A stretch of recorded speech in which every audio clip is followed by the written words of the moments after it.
Hey, welcome to Like the Baptists, everybody. We came back, you came back. It all works when you do that. When that happens, it all works pretty good. Call that a reunion. It's like a reunion, like a little weekly reunion. But anyway, welcome back, guys. Good to see you. What's up? We're back with the Three Preachers series. Michael Kuntz is with us. Hello, Jackson. To my left and to your, I don't know, whatever you're seeing out there.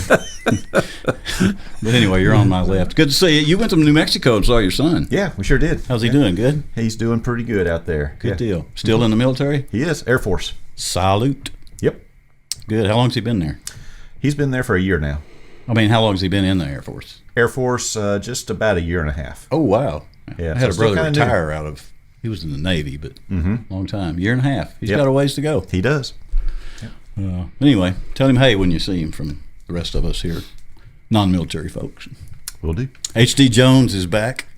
Good to see you, Jackson. Senior pastor at the church I go to. That's a frightening thought every time I think Right. senior pastor. Not really. I poke fun at you, but you can take it. I can. That's because what I give like it. about you. You can take it. He goes home and cries at night. Yeah. Hey, I'm satisfied. There's a few tears shed.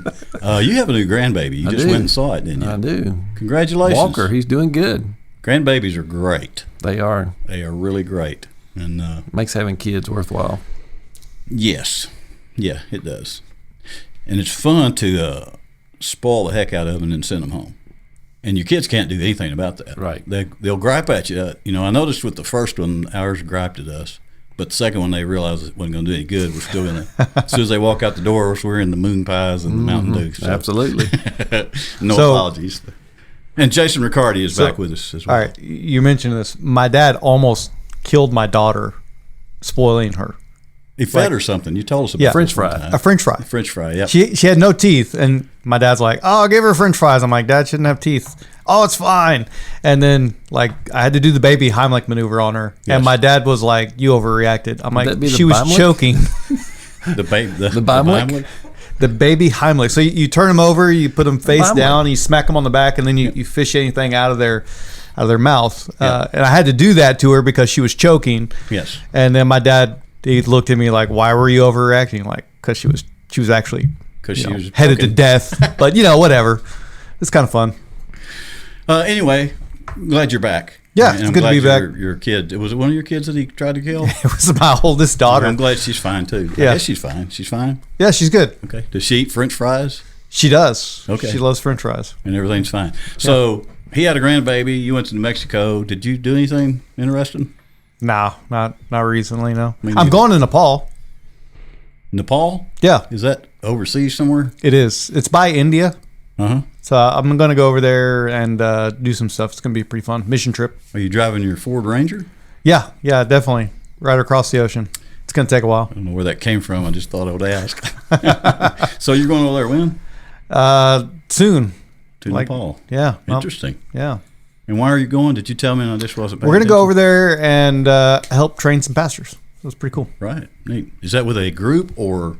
Yeah, it is. But now that I'm sharing some details, probably should keep it a little bit. Gotcha. Like not mention the specific group. Right. Don't want to get them in trouble. Nope, you do not. And if you want to get in trouble, this is the program to go to do it. Yeah. It's really not India. It's Indiana. That's where he's going. Nepal, Indiana. That's like L.A., Leslie, Arkansas. Okay, well, anyway, so that's pretty exciting. I'm pretty excited about that. Pretty Yeah. big news. You were saying like you didn't do anything, but that's Well, pretty I good. haven't done anything. It's coming. And, He filled out paperwork. yeah. Well. I filled out paperwork and I've thought about starting to do the work that I need to do on the Oh. front end. I'm going to Ireland someday. There you go. Don't have any plan or anything. I just think that sometimes, but that doesn't really count. Hey, listen, speaking of the front porch, I like to talk about stuff, at the front of these. That part of this program is to let people get to know the preachers and, and try to picture them as humans, just regular people, which they are. I mean, y'all are about as common as a bunch of guys as I know. Yeah, that's just the end of that statement. But when you're kids, you have things that stick in your head, and TV shows stick in your head. I thought it'd be an interesting talk for a couple minutes about TV shows you remember as a kid. I mean, maybe not a teenager. I'm thinking farther back as a kid. That's like in your psyche there that you remember. Koontz? Yeah. Yeah. So I go back to the original Battlestar Galactica. So, I'm the sci-fi You would, nerd. yes. Yep. Yep, you're So, that Richard Hatch and Lauren Green and those fellas were in that back in the late 70s. And so that's what I looked forward to every weekend, was getting to see some Battlestar. Mr. Bonanza was in, Mr. Yeah. Cartwright was in the Battlestar Galacticas? Yeah. I did not know that. Yep. Huh. Sure was. That was before Bonanza, wasn't it? No, this was late 70s. So Ben Cartwright tried to be a spaceship guy And after he was Ben Cartwright. And he was very successful. Wow. Yeah, he was the interesting. commander. Huh. Yeah, he's in charge. Good stuff. So that's your Yeah, that's the old TV show that I go back to. I still watch them today. I'll still go back and watch the episodes. Watched some last night. once you're a Trekkie kind of person, you're always that, aren't you? Probably you so. always. You're just weird, so you don't ever get away from it. So yeah, it just stays with you. I can At least you own it. I can see how that would happen. Yeah. What year would this have been that you were? It was probably 78, 79, somewhere around there when I those were on graduated in TV. '78. I'm afraid to ask, but I'm going to ask. How old were you? in I would have been 78? about 5 or 6. Ouch. Okay. Yeah. Well, so that's about the age range I think I was looking for, because I think that may be kind of when you first start really realizing there's something besides the little I don't even know, Sesame Street. Yeah, Sesame Oh, Street yeah, was it was good. around, Was it? Looney Tunes and all that Yeah, stuff. Looney So, Tunes. yeah. But yeah, so that was the primetime television for me. Neat. Okay. HD, senior pastor. Yeah, HD. so yeah, lots of stuff as a kid, like Dukes of Hazzard and all that stuff. But I think one of my earliest memories about television was I got up early and fixed my own breakfast. So I was old enough to do that, but You mean like with the cook stove or just no, a bowl like of cereal, Okay, bowl of cereal. Gotcha. All right. Yeah, but I remember Bozo the Clown. You remember Bozo? So I was really From excited. Chicago, Illinois. So I get my No, little. Little Rock, Arkansas. What? It was a franchise, so all the cities had their own bozo. We Did always you saw know them in that? Chicago. Okay. No, I didn't know that. Go ahead. I thought it was from Chicago. Matter of fact, I'm gonna come back to that in a second. So I got my little bowl of cereal and I went in. The television was half the floor in the living room. Turned that bad boy on. I'm watching Bozo, and I remember sitting there in my t-shirt and underwear, thinking, if I can see him, can he see me? Did you ever have a phobia of clowns after So that? I ran back to my room and got my pajama bottoms on, but I remember kind of stressed out about that.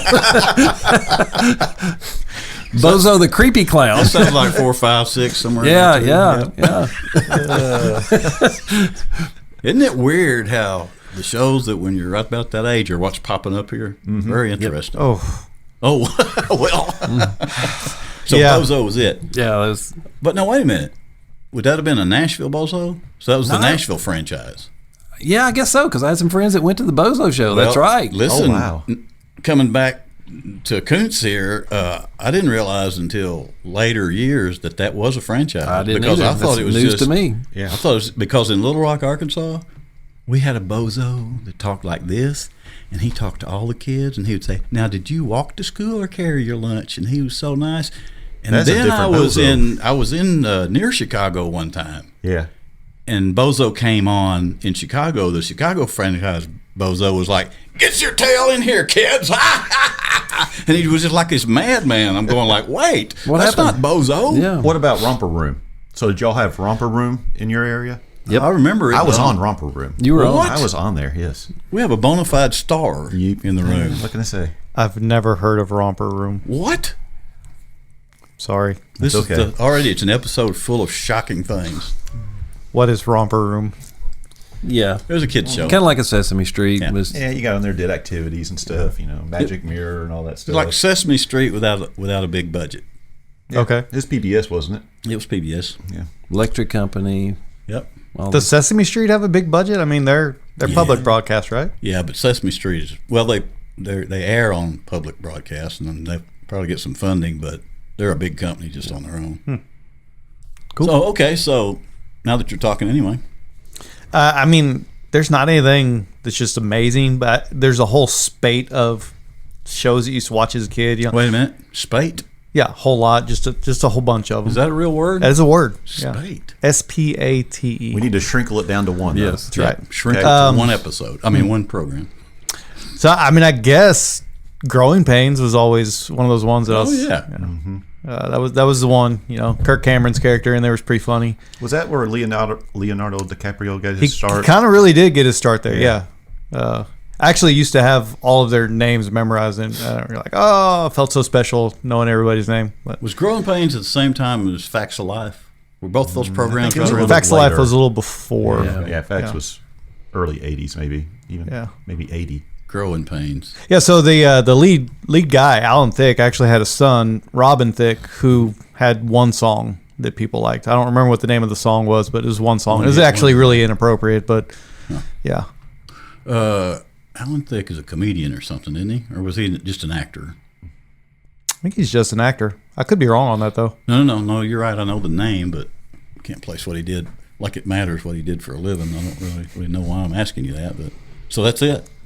I mean, you watch Teenage Mutant Ninja Turtles, Fraggle Rock. Those are all good ones from back in the day. Fraggle Although Rock came from Wonder Sesame Years, Street, you guys know Wonder Years. We were Oh, just talking look. about this. Oh, I love the Wonder Winnie Years. from Wonder Years got her PhD in math and has written several math textbooks specifically targeting making math exciting for girls. Really?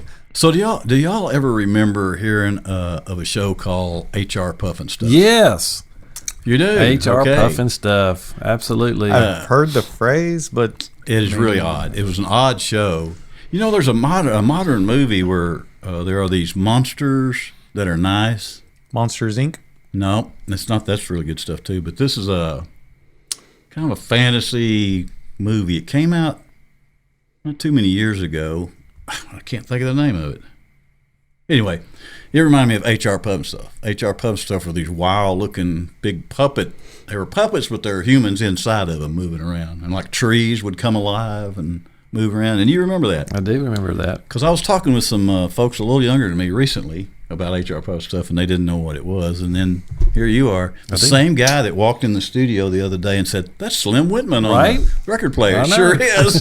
That's what happens when you hang out with your grandparents a lot. Yeah, well, that does happen. But yeah, HR Puffin Stuff was kind of odd, and that was back when I was pretty young. And the original Batman series was, I think, primetime TV when I was like 5 or 6. I mean, it came on prime time on the evenings, and I can recall that seeming so real. I would lay on the couch, and if I caught myself like hanging my arm over close to the floor, I would jerk it back up because the penguin could be under there.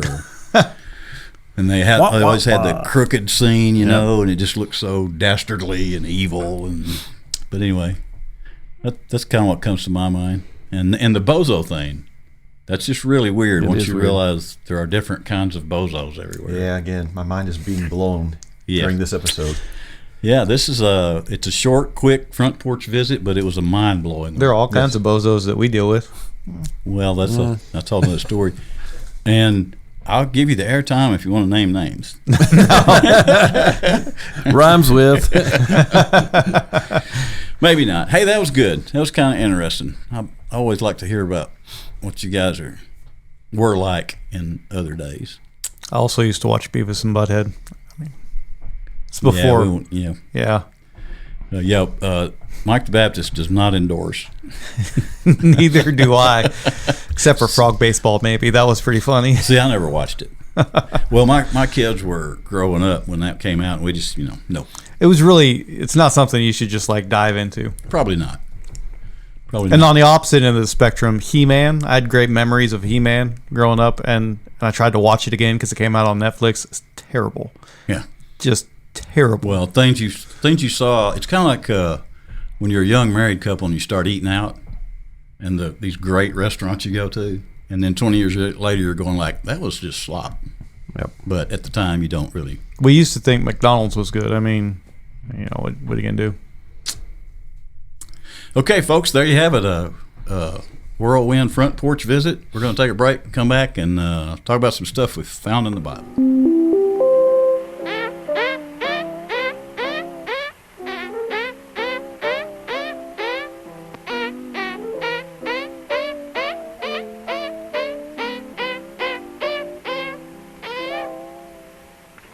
Tell me, Mr. Dill, how did you happen to discover this amazing talent of yours? Well, I'll tell you, Mr. Hagerman, in the year of 1914, in the month of February, I was coming home from school, and my hands got very cold, and you see, I had no mittens.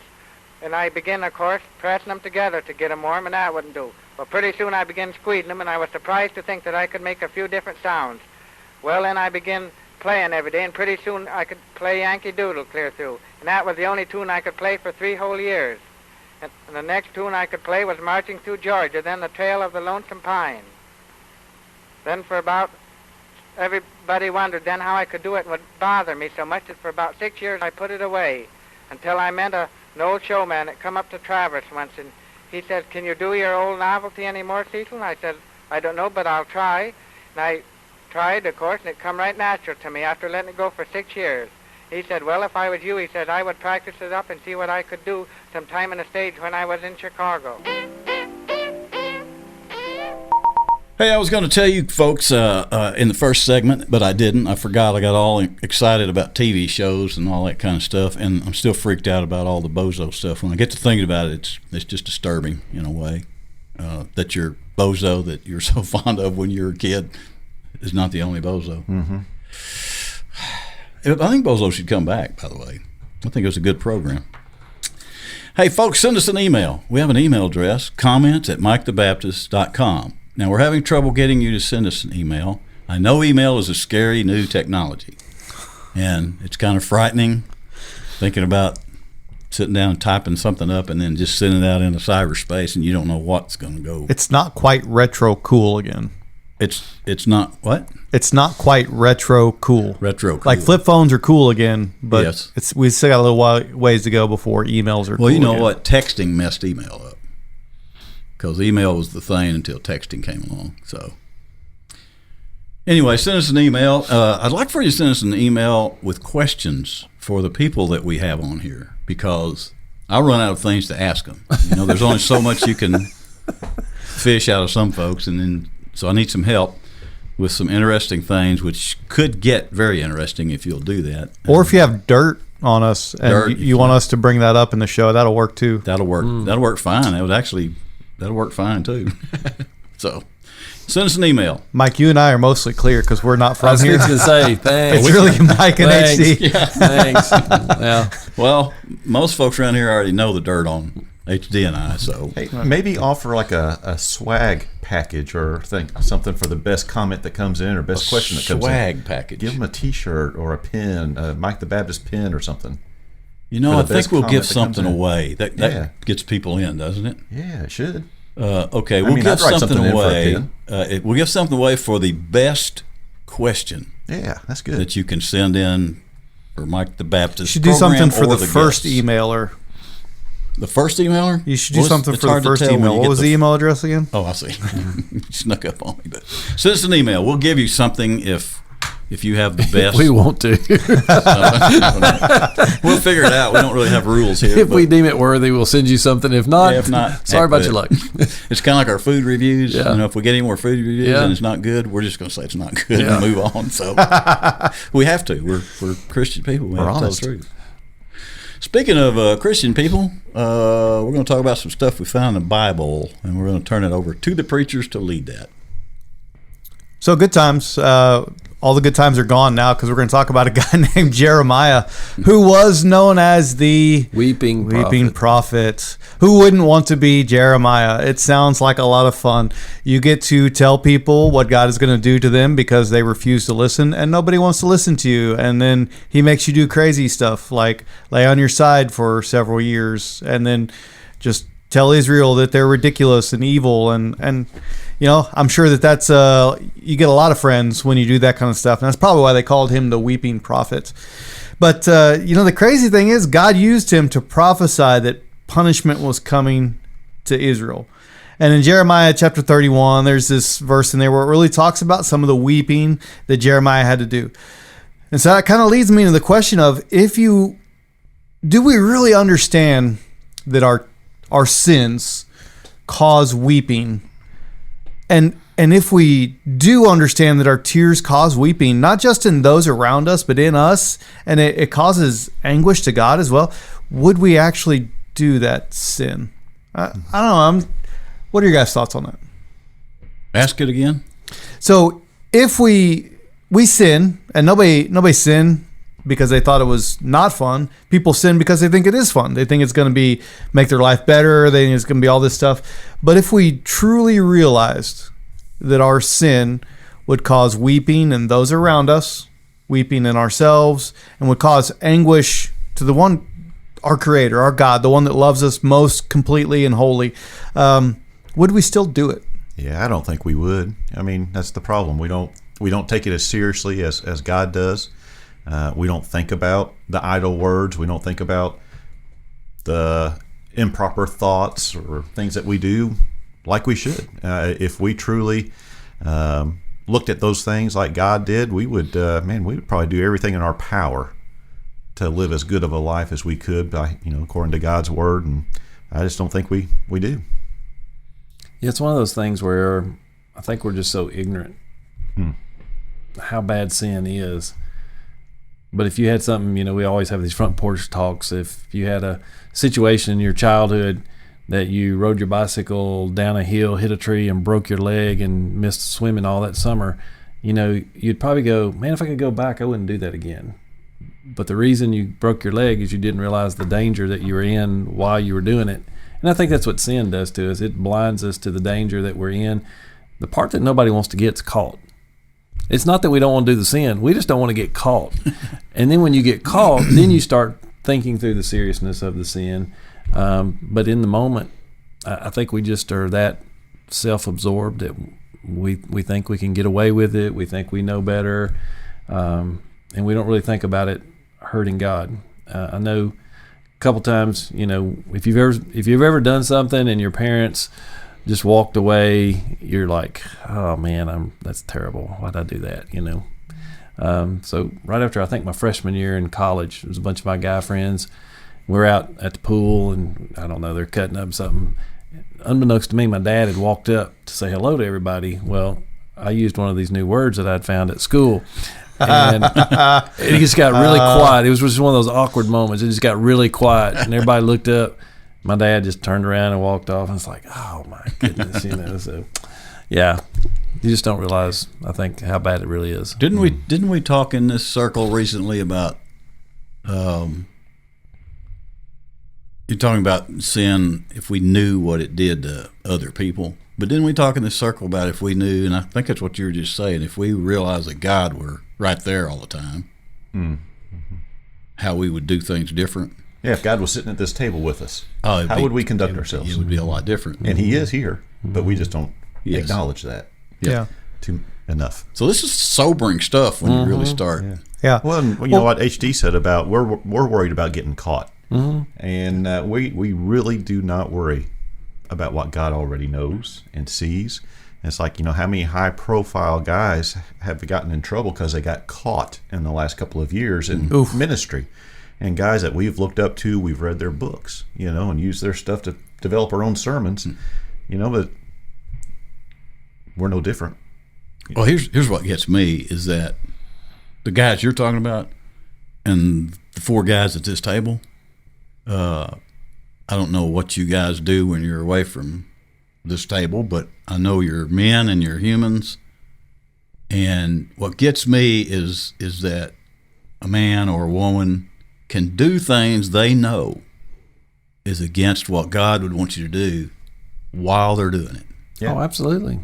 That's always amazed me, and amazed me this day when I find myself in that situation. Talk about mercy, a God that would allow me to do things at times right in front of Him, knowing it's not what I should be doing. Right. Man, that is a perfect segue into the next part of this next subject I really want to talk about. So Jeremiah 31:15 talks about how our sin causes weeping. The very next verse talks about God's grace, and that even though Jeremiah prophesied that God was going to kick them out of the promised land in verse 15, verse 16, it says, but I'm going to bring you back. And that's the crazy thing about sin, is that God loves us, but He loves us too much to let us keep sinning. And oftentimes what He does is He lets us sin so far so that we can see where our sin is going to take us, and we can actually feel some of the weight of our sinfulness. And it's at that point in time when we see that and we stand on the edge and we decide, man, I don't really want to jump off this ledge, that's when God calls us back. And that's sort of what God does with us. Wouldn't you guys agree? Mm-hmm. Like, man, I don't know about you guys, but the moments that I've been tempted to sin, God gives me like moment after moment after moment of, hey, I'm throwing up a flag here, Jason. I'm putting a stop sign. There's a yield sign right here. There's a caution sign. And he throws all these things out there trying to get me to stop before I do something stupid. And that's God's grace. There's a difference between mercy and grace. Mercy is not getting the punishment that you deserve, and grace is getting a good thing that you don't deserve. And so God, in his grace, even though we are ridiculous and our sin causes ourselves to weep, causes others to weep, it causes even anguish for God, God still has grace, and he still wants a relationship with us. And I just don't, that's unfathomable to me. It's hard to understand that. Mm-hmm. Because when somebody hurts us, we don't want to be around them. No. Oh, that's a good point. We'll avoid them. That's a good point. It's like, I don't want to make eye contact with you. I don't want to talk to you. Oh, even if you like them. Well, that's true. That's a good analogy. Boy, he don't do that, does he? I'm glad. Right on. Yeah, thank goodness. It's funny about God and his sovereignty. I'm always kind of like Mr. Gene, a friend of ours. Everything's a sermon illustration for Gene, But it is kind of interesting. If you'll look at life enough, it'll come around. So we're in the process of remodeling some of our house, and so one of my grandkids was over at the house the other day, and we had told them, we know there's no furniture on the bottom floor. So what does that mean to a kid? Wide open spaces.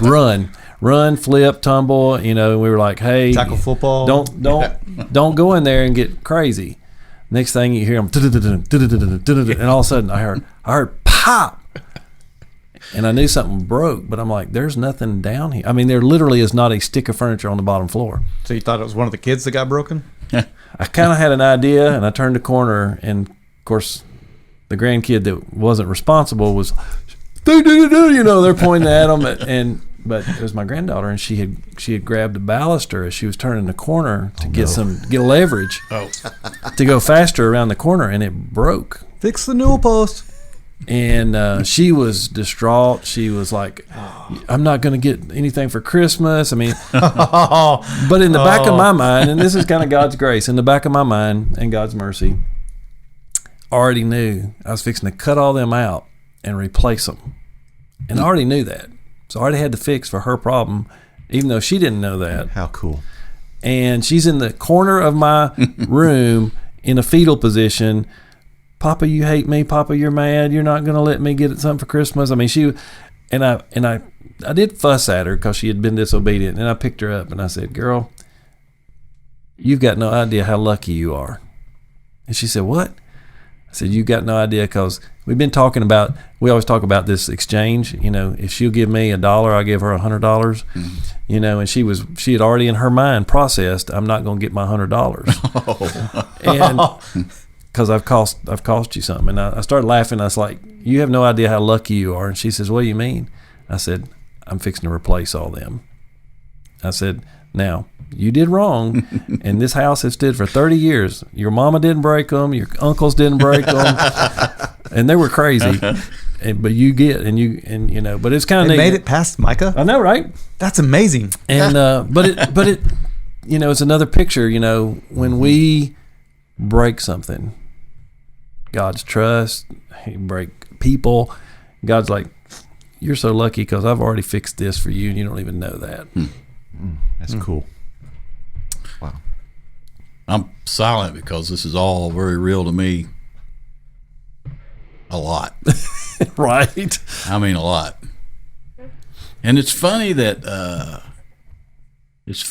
you can be at your worst, and then it's like he just allows you to do that for a while, and then when you finally realize just how bad you are, he just gives you everything under the sun all of a sudden. Like, why? And he just pours all this stuff out on you. It's like, why? How can you do that after me being who I have just been?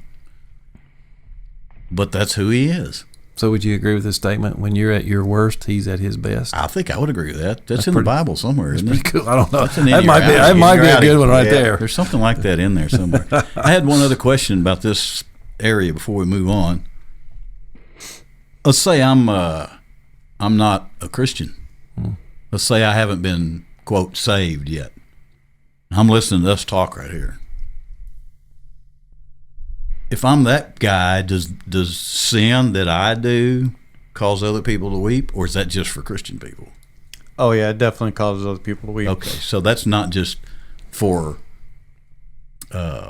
designated Christian people. No, it's not at all. So that's all mankind, is what you're probably trying to say. Yeah, That's what I'm trying to get you to say. yeah, it's all mankind. We're Is that not, what you wanted me to say? We're not isolated. We're not isolated at all. As a matter of fact, our buddy Rick Montgomery Yep. out there at the Zoo Church, Yes, sir. I remember him talking about, the reason that your sin is not automatically punished is that God is giving time for that sin to grow, build dividends, so that at the end of time, have you not accepted Christ, he's going to show you how when you just smoked that joint, how that affected other people, how you just looked at those pictures on the internet, how that affected other people, how you just stole that man's car just for a few hours, how that affected other people. And that's the culmination of sin, that we think it's all about me, it's my life, my this, my and if I make a mistake, then I can get punished, but there's more to it than that. It not only affects God, but it affects lots of other different people, and God's going to show people that. So I would say to that person that's sitting there going, yeah, I think I'm in control, don't think of that at all. Give your life to Christ immediately, because it's a snowball that's just getting bigger and bigger and bigger, and you're not going to be able to handle it. So, that's like perfect right there. One of the greatest tricks that Satan does, and if you're listening to this, you don't have any idea what we're talking about. Satan is a demon that actually wants to cause us harm, wants to destroy our lives, and he's basically the antithesis of Jesus. So anything that's good in Jesus, the exact opposite of that is Satan. And one of the greatest tricks that Satan does on us when it comes to sin is he isolates us and he lies to us. And the first lie that we believe is oftentimes, I'm the only one experiencing this, or nobody knows. Mm-hmm. And what he does also is he removes you from the body of believers, the other group of people that love you and want to pour into your lives and help you, raise you up and make you better. But one of the greatest lies that we believe is that nobody knows. And that is one of the things that Israel used to struggle with in the Old Testament. They had this saying going around that basically said that you are punished for your father's sins, but your children will be punished for yours. So you kind of get this feeling of, well, whatever. What I do isn't going to really affect me, and any punishment that I experience isn't my fault, it's somebody else's, so why not just go ahead and do it? Which kind of makes you wonder, like, do you guys ever feel unrewarded for righteousness or punished unjustly for somebody else's sin? I mean, you guys ever been in that place where you got punished because of somebody else's stupidity, or you did a good thing and nobody noticed? Probably more so where you don't feel like you're noticed when you do good stuff. Probably more so that. I remember I got called into the office once. When just once? Wow. Yeah, I was actually a Boy, pretty good kid. How much time do we have? I was actually a pretty good kid at not getting caught. I was a pretty good kid for the most part. I wasn't so good at that. Yeah. And I was at the library when we lived in a town called Rifle, and I got called into the office the next day, and they're like, "Hey, you're..." Wait a minute. Did he say Rifle? Mm-hmm. Rifle. Mm-hmm. Texas? Colorado. Rifle, Colorado. Yeah. True story. The reason it is named Rifle is, the story goes that a cartographer left his rifle. Hang on. I got to look that up. Map maker left his rifle in that town, and he wrote Rifle as a reminder when he came back to direction to pick up his. Oh, wait. a map maker. Yeah. What did he leave? He left something in town. He left a rifle. Oh, right. Okay, I missed that. I just thought all I heard was a map maker. You were still stuck wrote on down the word cartographer. rifle to get. I don't know. Yeah. You know, go ahead. Carry on. Sorry. So anyway, I was in a town in Colorado, and rifle. and I got called into the principal's office the next day, and I'm like, what's going on? He said, well, you're in trouble. I'm like, for what? Well, yesterday in the library, the public library, you were doing all this crazy stuff. I'm like, I wasn't. What are you talking about? And he said, yeah, the librarian, she noticed that you were the one doing it, and she's got proof. Like, you signed out a book right now. I'm like, I may have signed out a book, but it wasn't me. It was the group next to me. I still had to bear the weight of their stupidity because none of them actually checked out a book. I was the only one that actually was at the library for a purpose. And I got in trouble for their stupidity. And I was like, what in the world is going on here? But most of the time, we're doing the right thing and just feels like sometimes nobody cares. Can't get a break. Yeah. Like I pulled out of the church parking lot yesterday, and I had this person that I looked. A new sin, okay. No, this isn't a sin. This is me doing the right thing. And in fact, I pull out of the parking lot, and I'm doing the speed limit on this road that's 30 miles an hour.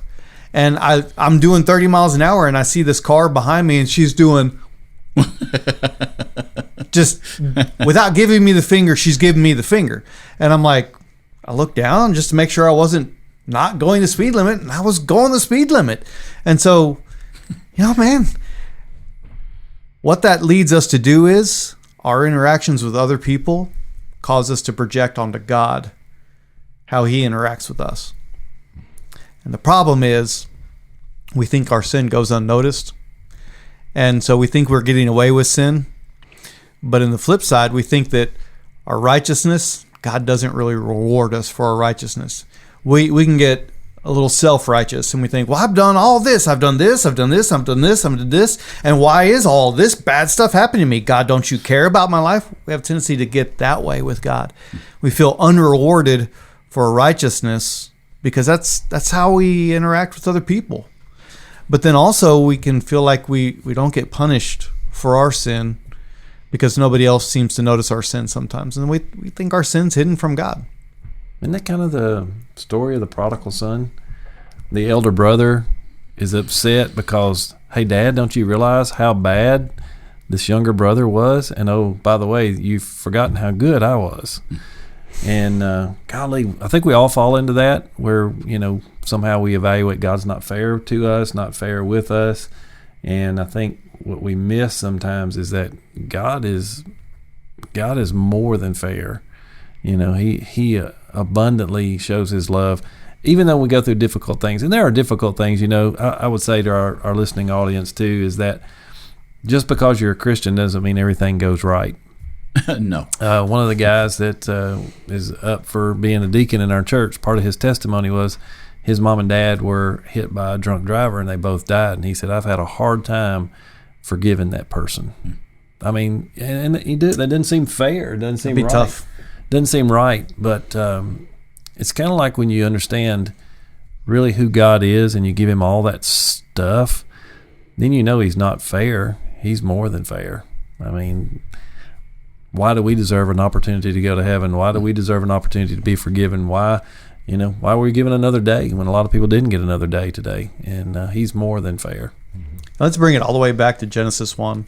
The bad stuff we experience isn't what God wanted for us. It wasn't. I can tell you what my reward is for when I get in those rare times in my life where I consistently do what's kind of right. The reward is I have this peace kind of down there in front of me that I didn't have before. Because when I'm not doing that, when I'm not trying to do things kind of proper, all that stuff builds up, and it's just one thing piles on top of the other, and then I feel bad about myself, and I feel bad about the whole world, and I feel bad. But I notice that when I am making the effort to not flip a finger back and do all that. I was tempted. Oh, I know you were. To not But in time, Wave with all my fingers, but maybe wave with a fist and say, "What are you doing?" well, long story short, Yeah. I see a reward. It's easy to feel like you're not rewarded for doing good. We'll just call it good, for doing good. But the good is, and the older I get, the more I realize the value of just being at peace. Just being at peace with my existence. So that is a reward for me. I still get ticked off. My wife still says, you can't put your brakes on and make semis behind you slow down just because they're riding your tail because you'll get shot and et cetera, et cetera. So Or run there's still over. that part of me that's going to say, you ride up on my tail, it's going to take you twice as long to get where you're going. I'm just telling you. Yeah. But anyway, there is a reward. And it seems like the older you get, the more you seek out that reward. Because people will let you down. If you're waiting for a reward from people, That's right. the people will let you down. Because they're all dealing with their own stuff. They ain't got time to babysit me and pat me on the back. But you can pat me back if you want to. But I'm just saying, that's the reward. Peace. Yep. So let's put a pretty bow on all this discussion we talked about today. Jeremiah 31 is a massively important passage of Scripture, just really applicable to where we are today. At one point today we were talking about how the fact that our sin causes anguish, causes weeping. We talked about sin's effects where, we don't feel like our sin is either nobody sees our sin, and we also don't feel like anybody sees our righteousness. But let's put a pretty bow on this. Jeremiah 31 kind of wraps up with these 7 I will statements. So God makes these 7 statements to us. And 5 of those statements are promises. And let me read these promises to you guys. And I want to get your opinion and see which of these you guys kind of struggle to believe. Because sometimes we feel like our righteousness isn't recognized. But here's a promise that God is going to bless that. And it says that God's law will be in us. Not just something written on a tablet outside of us, but it'll be something in us. The law will be written on our hearts. That's the second one. So the law is in us, but the law is not just in us, it's on our hearts. It's at the very core of who we are. God will be our God. And that's huge. There's a God who loves us enough that he doesn't overlook our sin. He's actually punished our sin, but we didn't receive the punishment for our sin. Jesus took that on for us. And because he took it on for us, the fourth promise is that we're going to be forgiven of our sinfulness.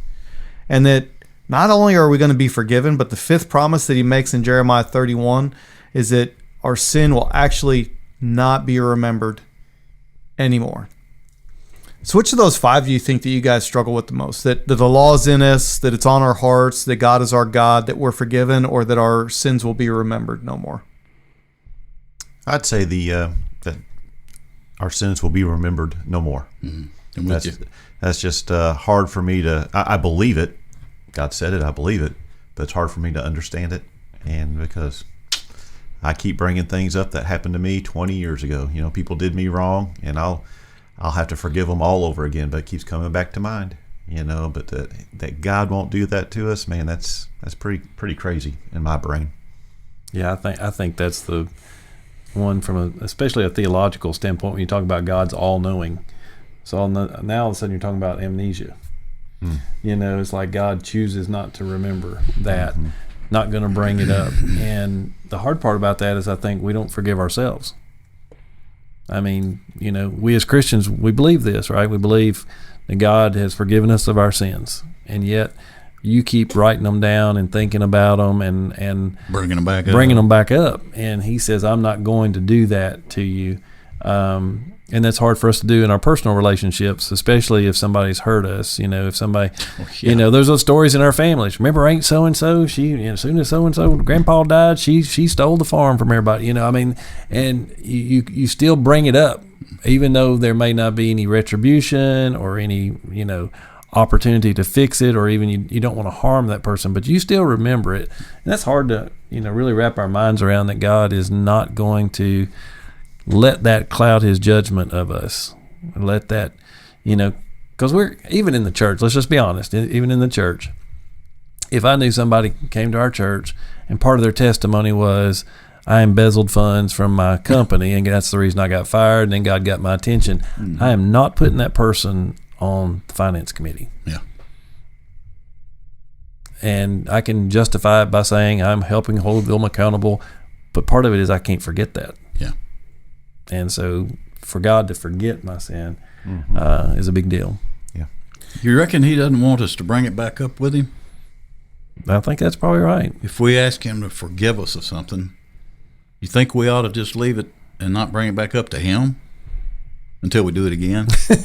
I mean, some of us have to keep going back for the same. Keep going back for the same thing over and over. But you'd have to assume that's correct. If you're going to say that he's going to forget it. Yeah. Are we like a nagging wife? Yeah. Yeah. You know, It says When we he's do that- faithful and just to forgive us. that's right. So when we keep bringing it back to him, do we think he's not faithful and he's not just? Right. Don't There's question something to me. think about. Yeah. Just saying. You know what though? The more you bring stuff up yourself, the more you're hurting yourself.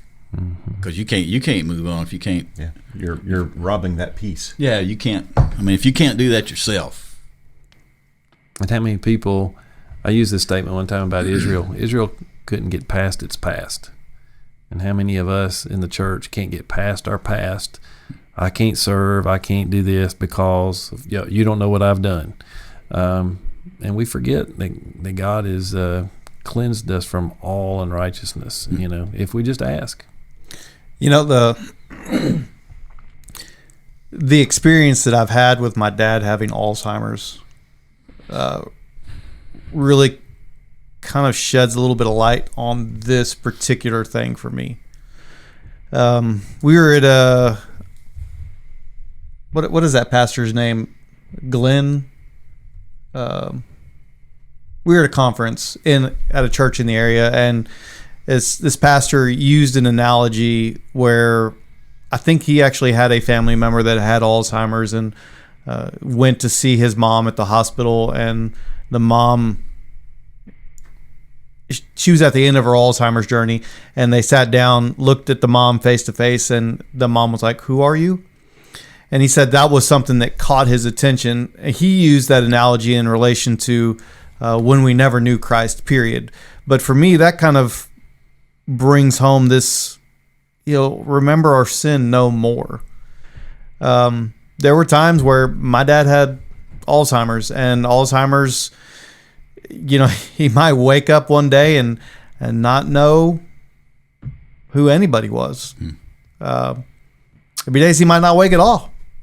But there were days that he would wake up and he wouldn't know anything recent.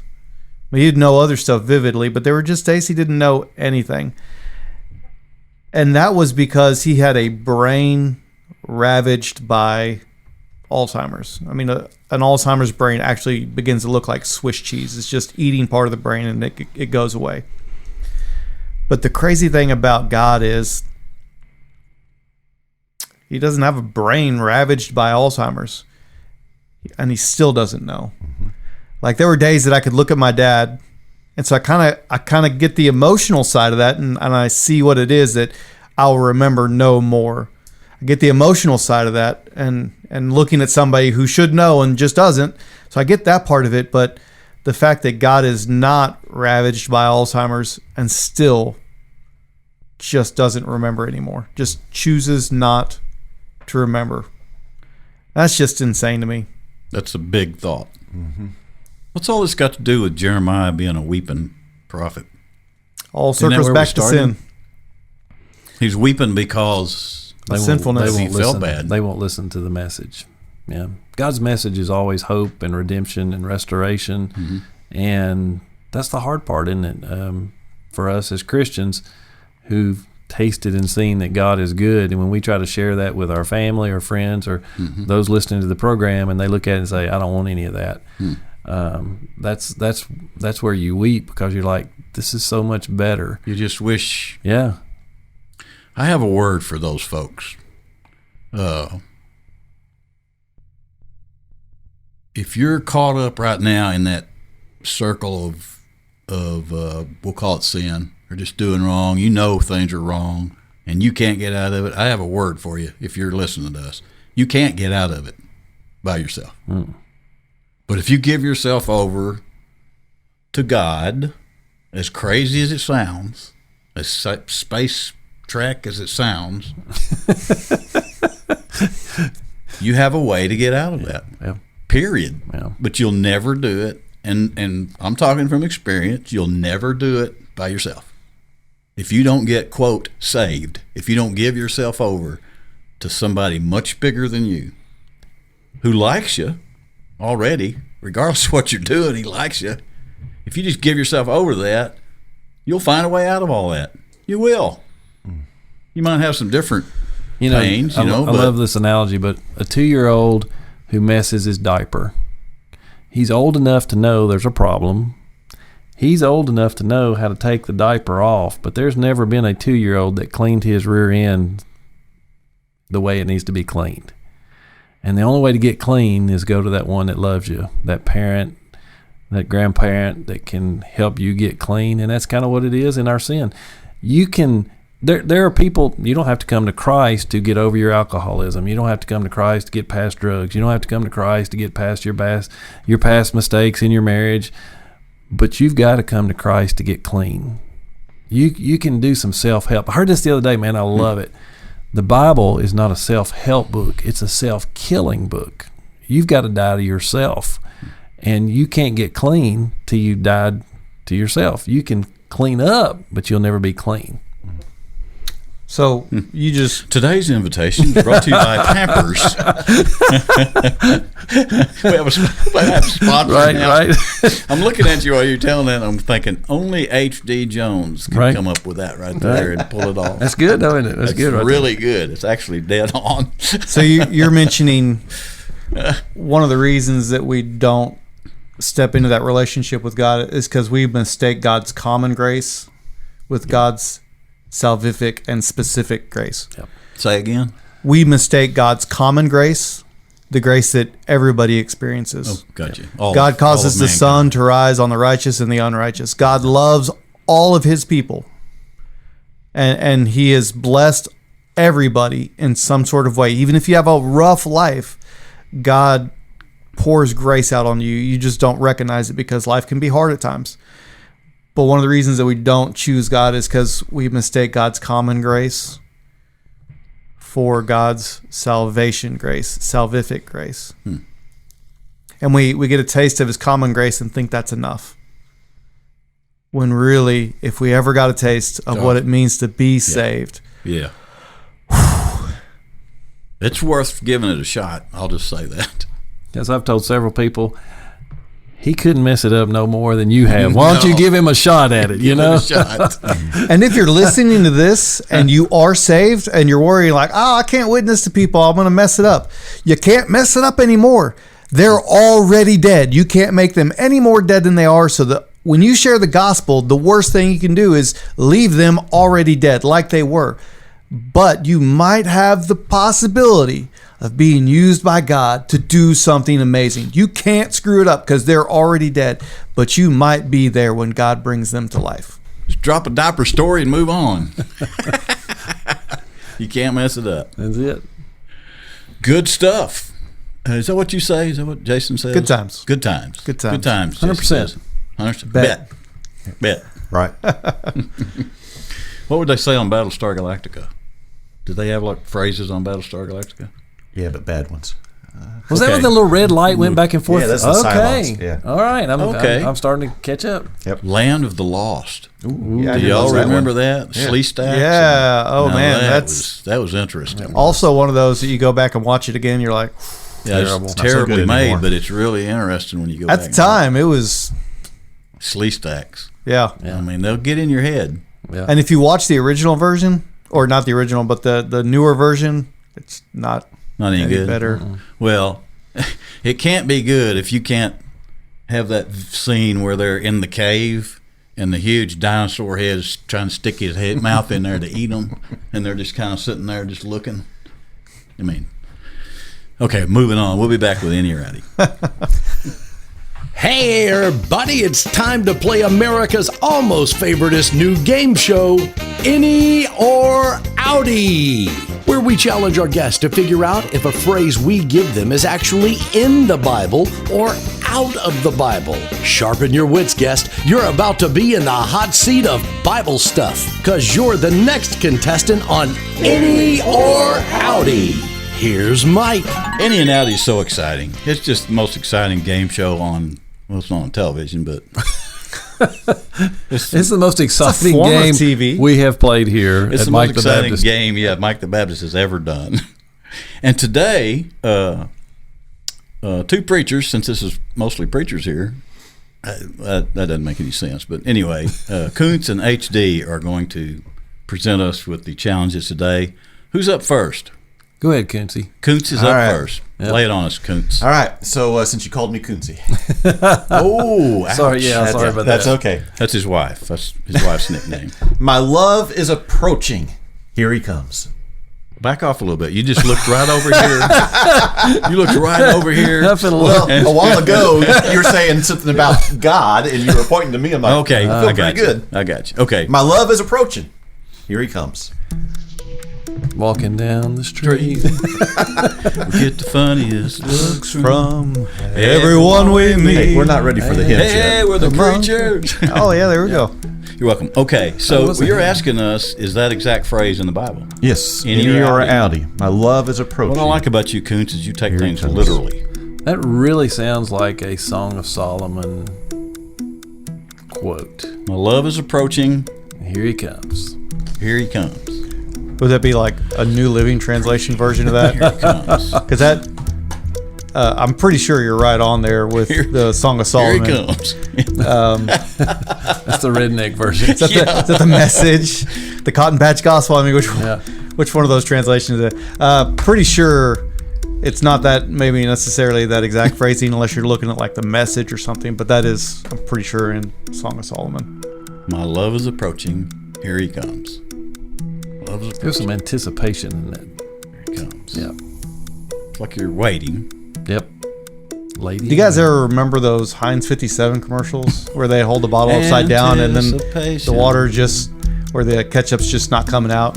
It's like 30 seconds of the ketchup not coming out. The Song of Solomon's made you think of Heinz ketchup. Anticipation. Like, Oh, okay, gotcha. he threw it out there, and I'm pretty sure that we knew it, and we're just Well, you waiting say for it like them they to all They're do. trying to drag this lengthen out for this you. out, drag this out. So for y'all you. know how this works now. Yeah. Yeah, we've learned. Well, I'm still processing it. It's all because of the eye contact, wasn't it? Yeah, you kind of threw me off my game there. You came on so just out of nowhere all of a sudden. And I didn't know that you were saying the phrase at the time when you just turned and said, "My love is approaching."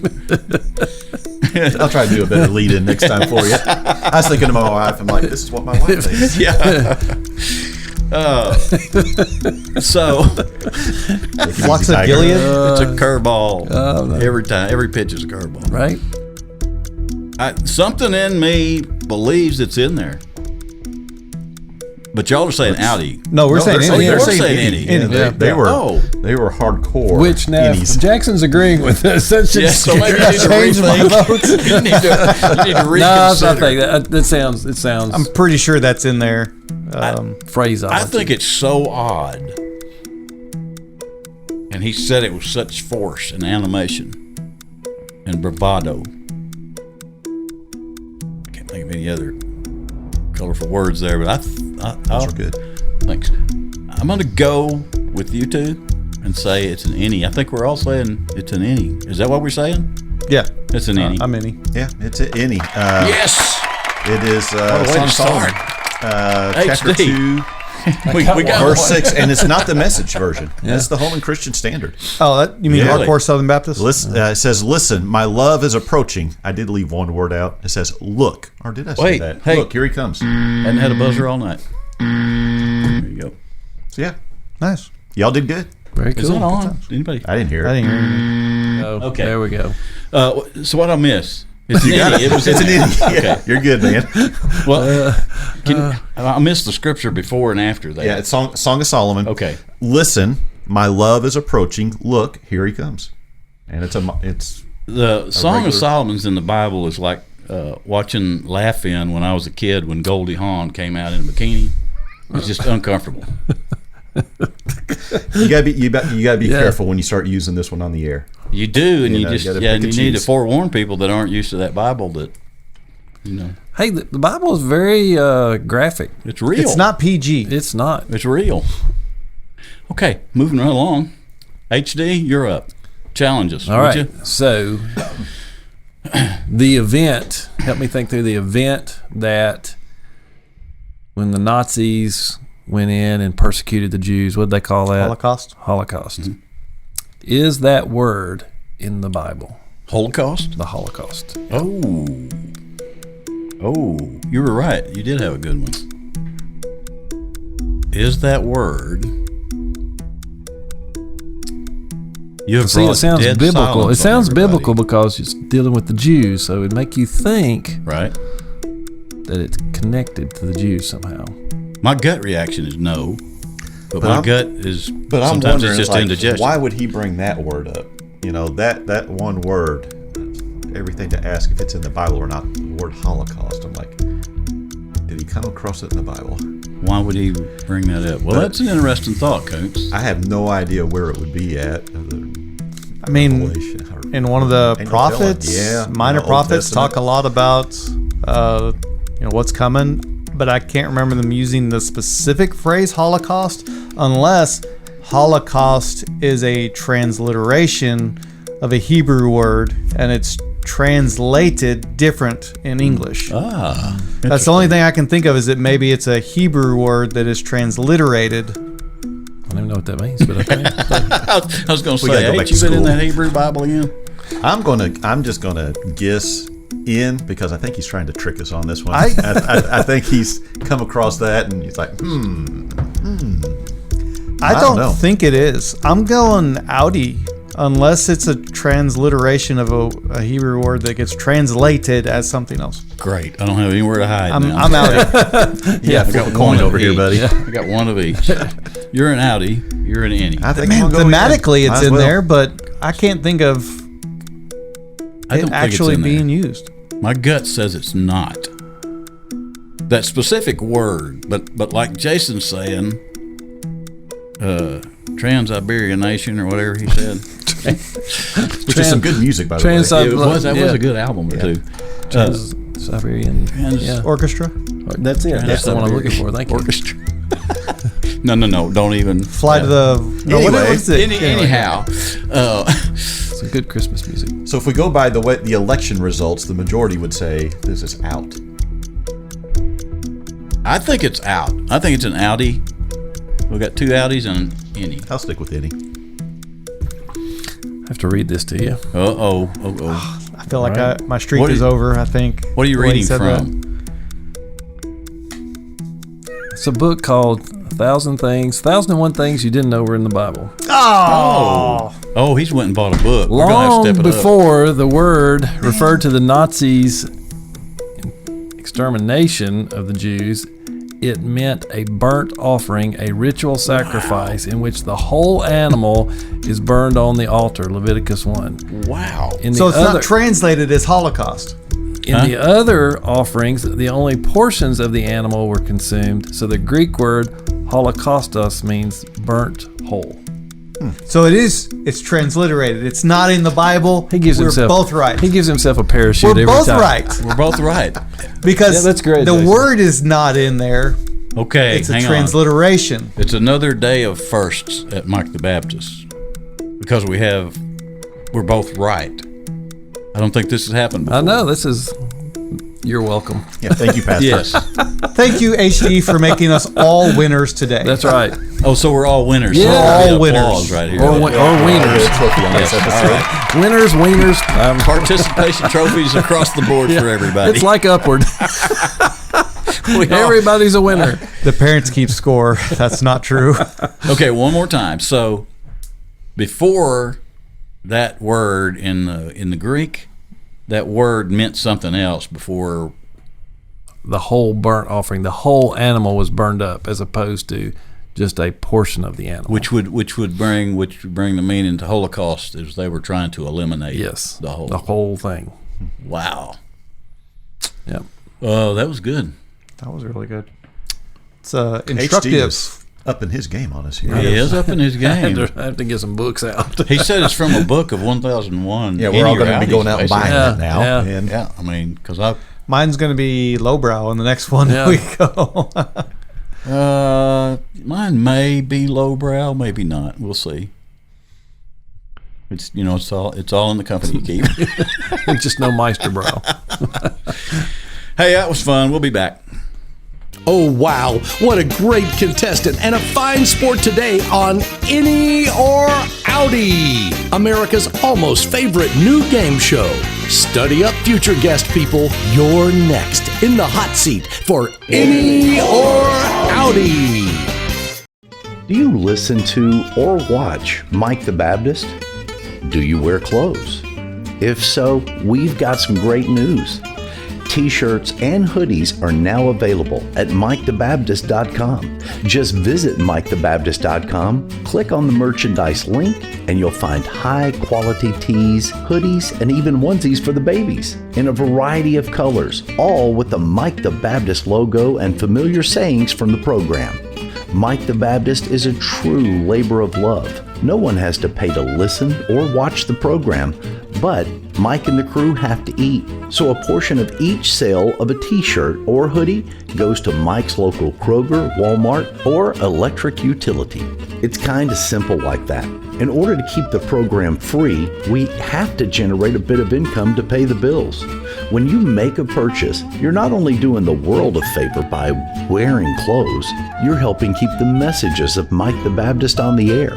Thanks for helping out, and thanks so much for being involved in spreading the good news. What a great planet. So, to be serious again, which we always are at the end of Mike the Baptist programs, more so when the three preachers are here than at any other time do we get so serious. And we started out on the front porch today talking about TV shows that we were fond of when we were kids. So, lo and behold, in the green room a few minutes ago, we were flipping through the second edition of Mike the Baptist hymnal. And guess what we found? Near the end, in a page that had not been turned to many times, not many thumbprints, fingerprints on this particular page of the hymn book. It's pretty unused. Although unused a lot, we thought it appropriate for this episode of Mike the Baptist, because of the way we started the program, to use this particular hymn to close out this program. And I think everybody will find it inspiring, don't you, Coons? I do. I think it's going to touch a lot of hearts. I do too. I'm almost tearing.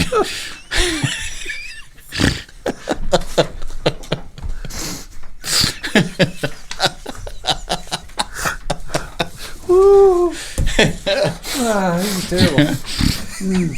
Well, there won't be a dry eye as we sing this song today. Yeah. Wait, say that again, because that's a good place, because I just asked you if it was. There won't be a dry eye as And we yours sing. are not. You're weeping already. I'm already just cried. thinking about Yeah. it. This is gonna bring And back it's, some memories.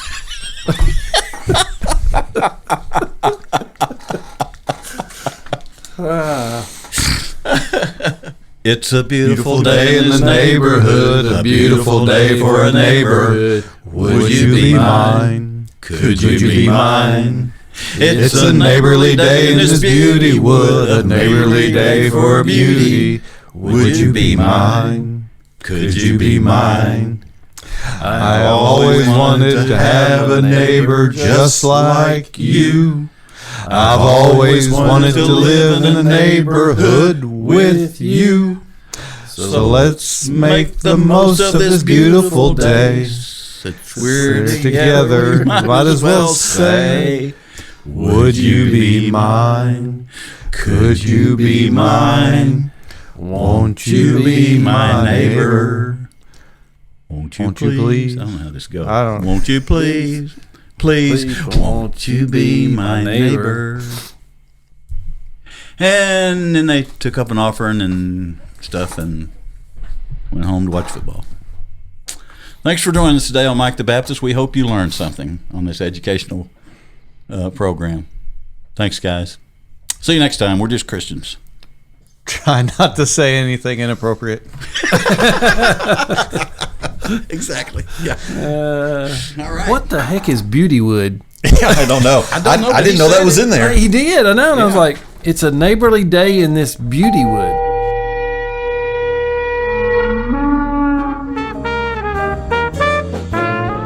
Mike the Baptist.